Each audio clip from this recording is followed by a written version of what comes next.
So I'm Kate Hammond. I'm an education reporter with the Building Mail.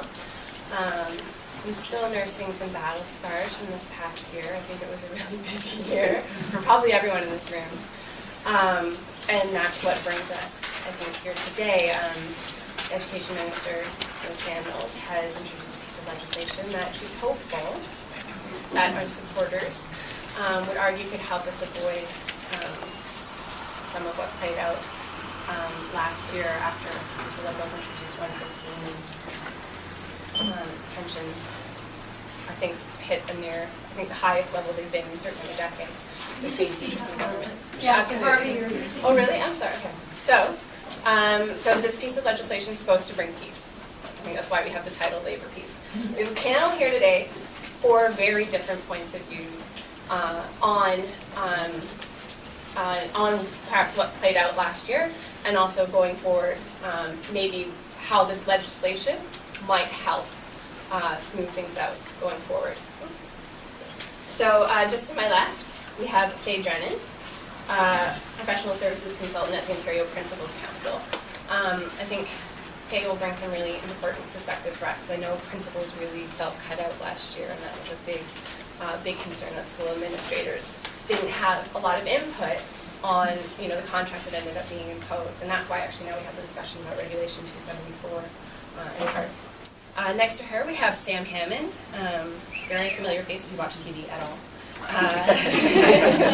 Especially last year. Especially last year, yeah, looking much more polished now. Yeah, okay. Sleep is good. Yeah. Oh, sorry, and president of the Ontario, or the Elementary Teachers Federation of Ontario. And then following him, we have Tony Dean, a professor at the School of Public Policy and Governance at the University of Toronto. Also someone who's had, from the government's perspective, a place at the table going back. And then Ken Thurston from the York Regional District School Board, also someone who's been at the table and seeing how this process has played out, and maybe some insight into how we can make it more successful in the future. So with that, I think we decided we're going to start down here with Faye. Or no, we're going to start with Tony. Sorry, yeah, we're going to start with Tony. And everyone's going to make sort of, I said, 5 to 6 minutes.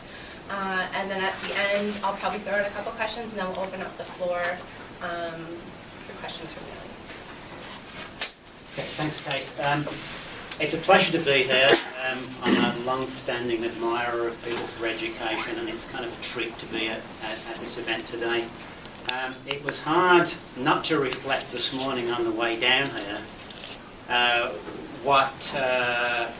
different this event might have been today, but for some very, very hard work done by people like Ken and his colleagues, and Sam and his colleagues, and teachers and principals and parents and mediators and people on the government side over the last several months to get some stability back into this system, which is the way that we want it to be.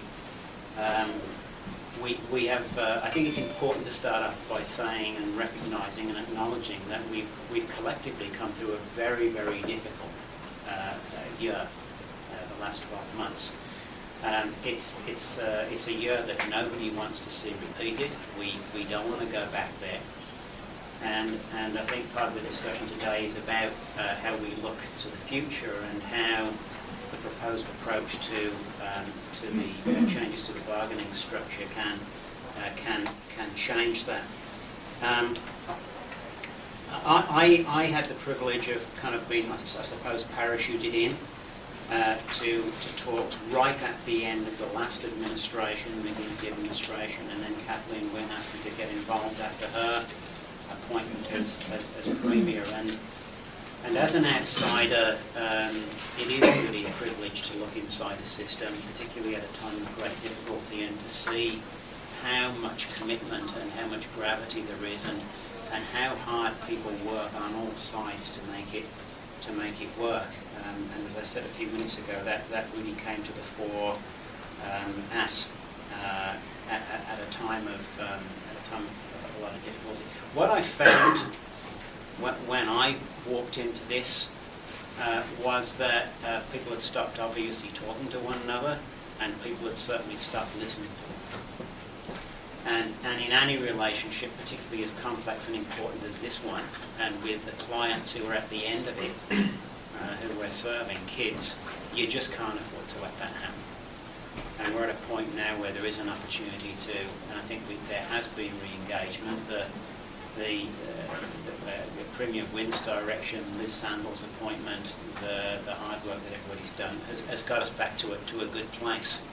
But we're back at a starting place, and it's a place that has to be nourished and cherished again, and that we have to deal with very, very gingerly. This takes me to the process going forward. I think it was really evident throughout the talks, both under the McGuinty regime and under Kathleen Wynn's leadership, that there were two things that were at every table, and two things that people like me spent a lot of time hearing complaints and concerns about. Obviously 115 was one of them, and always interrelated to that and lying behind it was the process and how poorly people felt they had been treated and frankly were treated. So it was important that as soon as some of the harsher and sharper edges of Bill 115 had been dealt with, that people got back to a table to talk about the process going forward. That occurred over the summer. I wasn't involved in that. I enjoyed watching it from a distance, but it was obviously very, very successful. And I want just to touch on very briefly on a couple of things. It's been clear for a long time, it was certainly clear throughout the talks over the last year, that the current, and I'm going to call it industrial model of bargaining, enterprise-based, and that's where it came from, right? It's labour relations, that model of employer by employer, school board-based bargaining had run its course. And that's not unusual. In the public sector, and some of you will know this, there's a long-term trajectory towards central models of bargaining or hybrid local central tables. So not only did I think the major players in this system feel that it was important, but to some extent you were following, I think, the trajectory of others. And that simply recognised this, that there are provincial level issues and provincial level problems and provincial level challenges and provincial level discussions that have to occur at a provincial level. And you dabbled with that, I think, in 2004 and 2008, but there were some questions of who represented who, and people were sort of feeling their way through it.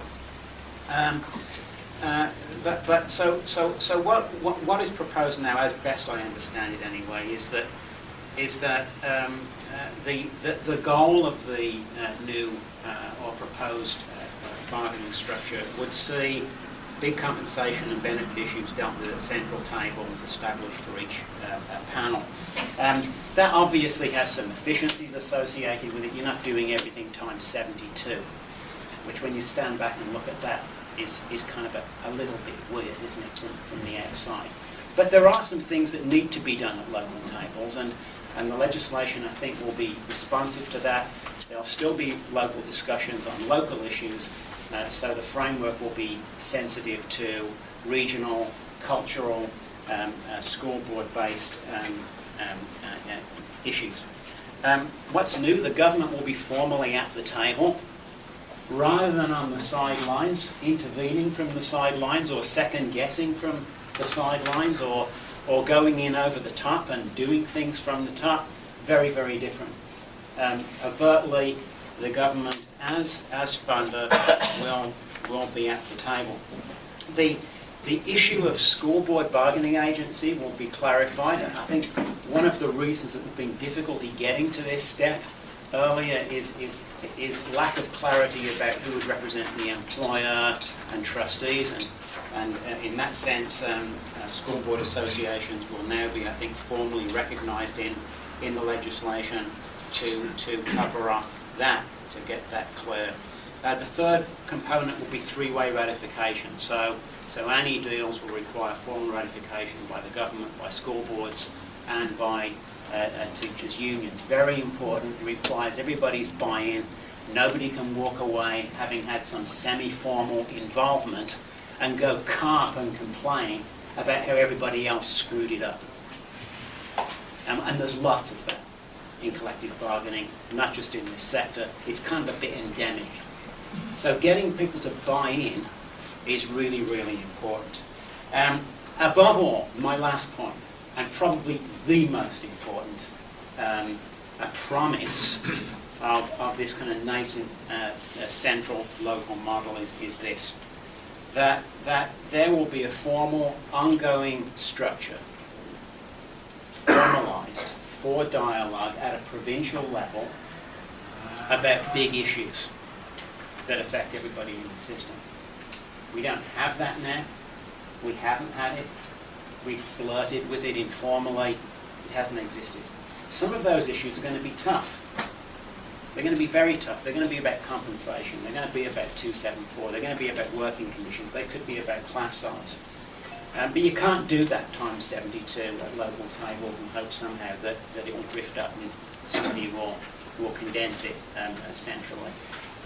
Having the ability to have that discussion about the system, about quality, about money, about change, about dealing with pressures is absolutely critical, because it will give people an ability to talk to one another and to listen to one another. And very last word, the various constituencies who will be going to those tables owe it to the system to send their very best people to those tables, and especially people who can not only talk, but who can listen. That's it for me.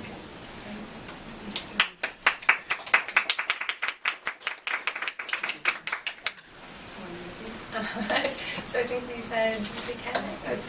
Oh no, is it Sam? Oh, I've No, go ahead, please. No, after you. No, after you. Never heard you say that. Yes, you have. I'm thinking Ken's got his laptop out and Faye's got notes. I'm happy to go last. I'm fine with going next. So just following along then on some of the comments that Tony's made, I thought I'd reflect on the last round, talk a little bit about next round, but more importantly talk about the nature of bargaining from my perspective, and reflections on the last round. I was a director at you'd have to call it a table because there was actually a table in the room. But whether or not if we were at a table or not was unclear. So we were in a room, there were a number of us representing boards, but I have to say, representing boards as staff, not trustees of boards. So an important point for everyone to reflect on. We were there. I hope we were value added. At times we probably were. But the mandate was very unclear. The process of naming us to those tables was most unclear. And that really led to some challenges in terms of how you could best carry out your role at those tables. There was obviously throughout the entire process, both locally and at the provincial, the problem was that the really bad stuff, so to speak, had already happened. So we were then put in a situation of trying to get things back in a box when the decisions that were causing all the angst had already occurred. And so it was no matter what your role, why you were there, it was really hard to turn back time, so to speak. I think someone sang that once. Trustee voice, as I mentioned, was not officially at the table, although certainly at the tables that I was at, OPSPO had staff representation there, as did the other trustee associations in their respective tables. But again, the processes and the roles and the mandate were very unclear. So obviously that was part of the problem, and yet it's actually quite incredible that over the last 15 years, pretty much, we've actually been able to pull off some form of two-tier bargaining without any rules. And really, when you think about it, while we can focus on all the negative, it's kind of incredible that as a province we've actually been able to get through it more or less. The next round, Tony's mentioned some of the sort of the major goals and intentions behind the legislation, and I'm not an expert on the legislation, but I think it's absolutely just picking up on the points that I've already made. Whoever's at the table next time, you need to know why they're there, how they came to be there, and that the associations, teacher associations, supervisory office associations, code, the directors association, of course the trustee association, they all know their role, their mandate, and who's representing them, and then those representatives need to know why they're there. My niggling concern, however, and this is why I want to talk about the nature of bargaining and the nature of labor relations, is that at this point in time, what I think everyone is really focused on is all of the rules of the game, if you will. So people are talking, and I get the urgency of clarifying all of those rules. Like what's going to be decided provincially, what's going to be local, who does what, how is the representation figured out, and all the timelines and so on. But those are all the structural pieces. And frankly, the structural pieces, while that's what's consuming all of our time and getting the urgency, it is not going to fix the problem. It might help avoid some of the worst parts of the problem, but it's not going to fix the problem. And in my view, I think one of the fundamental problems is, and maybe it's in addition to the point that Tony made about that we haven't really clarified the whole nature of the two-tier.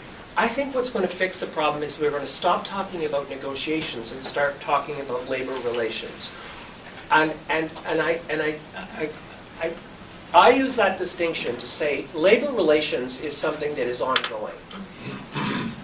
Labor relations isn't an event. It doesn't happen every 2 or 4 years. It happens every day. And I would say maybe the better word is just relations. When you're running organizations, you have to be thinking about those relations all the time.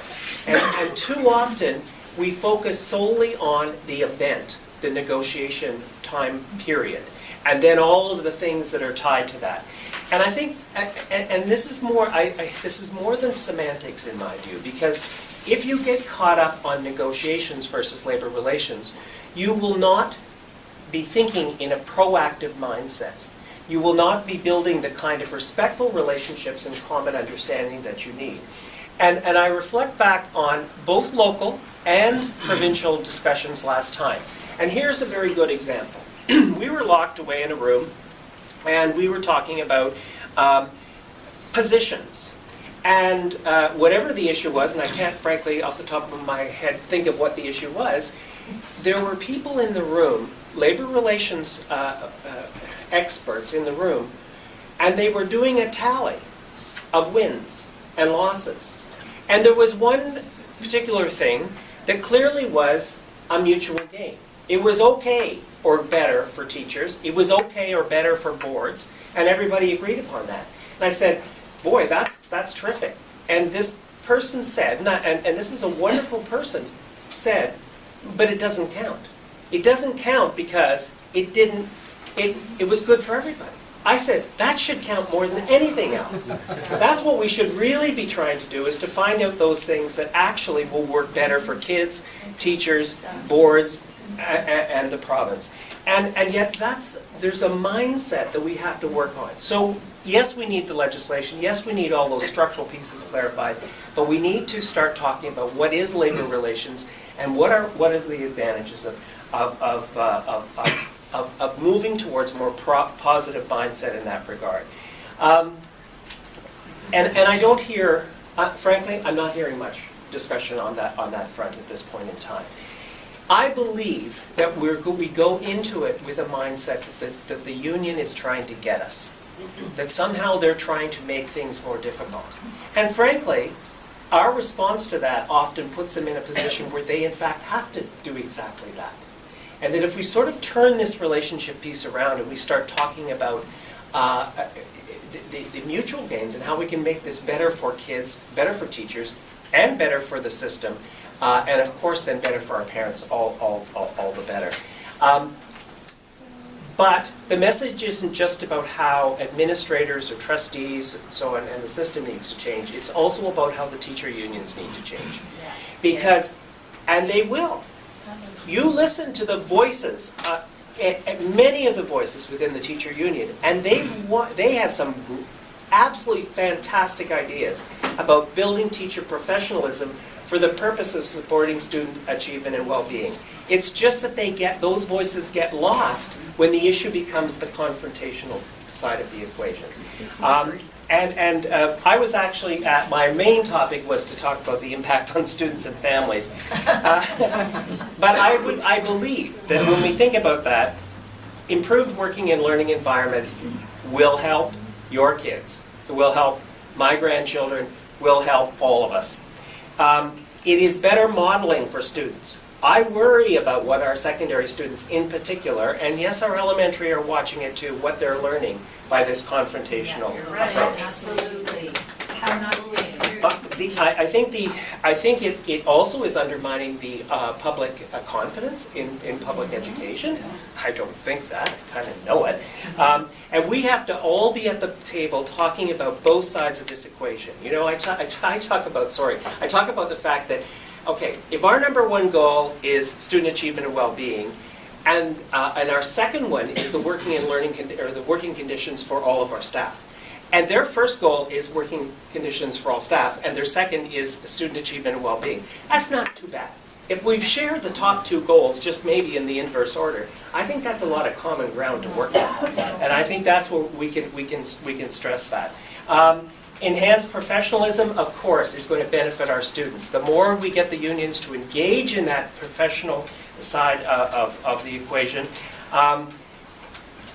The other piece that I want to mention is that if we get this right, we also need to tailor the decisions to the local context. Because, Tony, in all due respect, we have to be very careful what we move to the provincial level unless there's meaningful pipelines of information from the local context. Because a lot of the decisions are getting made at the far too high a degree of specificity and therefore do not suit the local circumstances and context. And I've worked in a lot of parts of the province, and they're very different, and we need to take that into effect. So, and I guess my call would be for the ministry to return with clarity to broad policy direction setting and dealing with the systemic matters, and leave the implementational type issues that require that context specific resolution to those of us in school boards.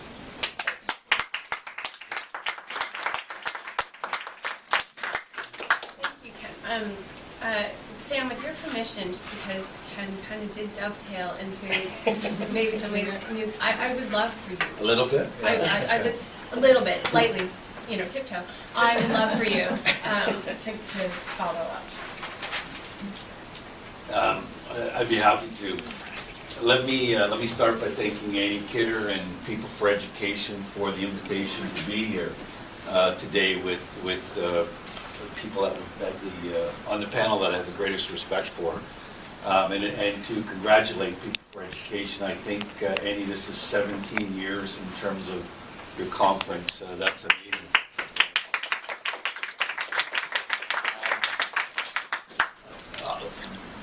I want to say a few things. The first thing is absolutely, let me take a step back. Ken commented on two things that I think are important: respect and relationships. No matter what the process is, no matter what at the end of the day this provincial model looks like, and even at the local level prior to 2004 when we started pseudo negotiations, if you will, at the provincial level, it is extremely important, the relationship at that table and the people who are at those tables, that they have the utmost respect for each other, and each to do what they have to do in that process with that respect, with open dialogue, in the interest of the government, in the interest of, in my case, 76,000 members, and in the interest of publicly funded education, and in the interest of students at the end of the day. And I want to give you an example of how that didn't happen last time, because I think it's very important. And Tony talked about the position we were in and that people had stopped talking to each other. And I will say, in terms of respect, at that table and in those discussions, my two friends on the left of me here, Tony and Ken, it was only when Tony was brought in to this process did people start to treat each other with respect and actually start to have a dialogue. And I thank Tony, and I have thanked Tony for that. The second piece was when individuals like Ken came in as a director. However, you ended up at that table with us, also brought a great deal of respect and a great deal of knowledge about the education system to the table that we were at. I'll give you a good example. There was an issue that we were struggling with, and on our side of the table, if you will, we assigned 2 to 3 staff people and one of my VPs to work on that issue, and in conjunction with Ken and some of his colleagues, went off and tried to resolve that issue in a sensible and in a very practical way, and that hadn't happened. But let me take you back to, from my perspective, how last year happened and how we ended up in the situation we were in. Bargaining has worked. Collective bargaining does work. And it worked at the local level for a long time, until the Harris government decided what they were going to do was take the taxation rights away from school boards and give those rights and give those funds to the province. Right? And then we found ourselves in a situation going into 2004, how does this work? And in 2004, we went into that round of discussions with the Minister of Education at the time, Gerard Kennedy, at that table. And knowing he was at that table 24 hours a day almost for an extended period of time to make that work for everyone. And then that process wasn't followed through in 2008, we tried again. And then in 2012, in the last round, what happened was, out of the blue, and I've said this, the premier of the day decided that he was not going to treat all of the parties involved in that process with respect. And I include principals in that, and I include school boards in that, directors of education, and our 76,000 members across this province. And he shut down an individual who I had open access to in my position, shut down and didn't want to talk anymore, except on YouTube and except in the media. And that lack of respect, quite frankly, started to filter through from that point forward through that whole process. Until we got to a point where, and I always say this, my only avenue on behalf of my members at the direction of my executive, because no one would meet and talk, was constantly responding in the media and trying to solve problems through the media, which is absolutely ridiculous. I'll give you another example. Easter Monday. I can't remember any time in the history of this province where on a holiday such as an Easter Monday, a Minister of Education held a press conference to do 2 things. To berate my members, to point out that they weren't at work on that holiday, and to go after me again.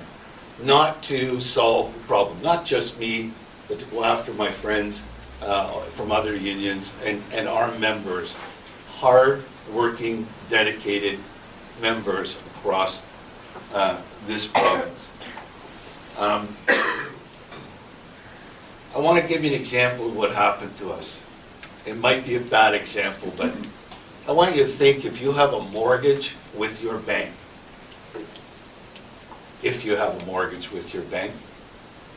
and you have a signed agreement with them around the terms and conditions of that mortgage, when it will be paid out, how much you're paying every month, And it's a mutual agreement, legal document, signed off.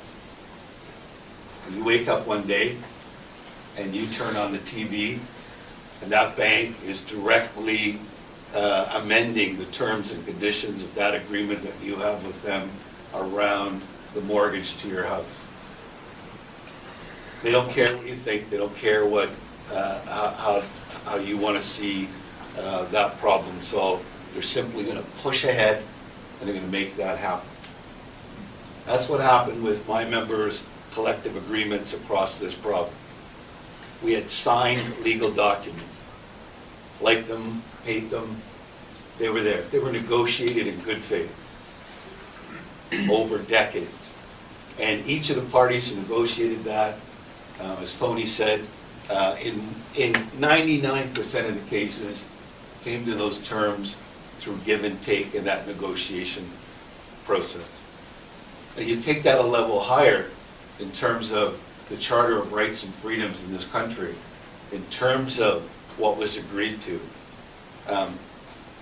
We had no option but to stand up for those rights and do what we did. But I want to say to you, in every single round of negotiations I've been a part of, the main goal in those negotiations has been, and even this last round when we were able to get to a table, was to get through that process and to get to a point where you have a collective agreement.